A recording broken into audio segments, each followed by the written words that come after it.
Welcome back. And pressure is building again on the market. The kind of recovery it had seen, it's losing ground again. Nifty 50.4% down in trade. And it's a broad-based pressure that we are seeing right now. Moving on to some macros. India's industrial output growth slowed to 4.9% in the month of March compared to 5.7% in February. Now, the cumulative growth rate for FY24 stood at 5.8% compared to 5.2% growth in the previous financial year. And the CPI inflation data is also due today. All eyes would be on that. Ritu Singh joins in with all the details. Ritu.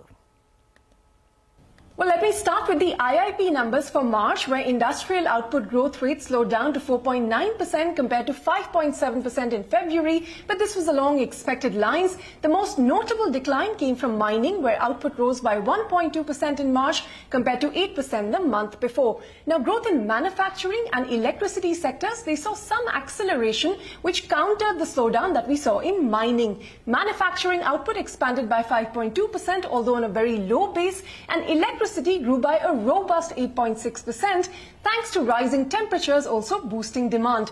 The growth of consumer durables outpaced all other categories at 9.5%, but this also came on a low base. Now, consumer non-durables output growth, that turned positive after 2 consecutive months of contraction. The cumulative growth rate for FY24, that stood at 5.8% compared to 5.2% that we saw in FY23.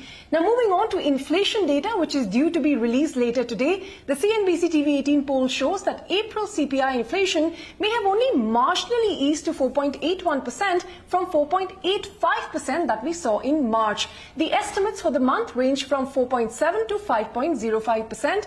Now, the reason we may not see a notable fall in inflation just yet is because of food prices, which account for nearly half of the CPI basket, and they continue to remain sticky. Prices of key vegetables like your tomatoes, onions, potatoes, as well as the fruits continue to remain high. Now, with parts of the country also seeing heat waves, food prices are unlikely to even come down in a hurry anytime soon. Now, our poll estimates food inflation at 8.07% and core inflation, which is inflation without food and fuel, is seen at 3.33%, similar to the levels we saw the month before.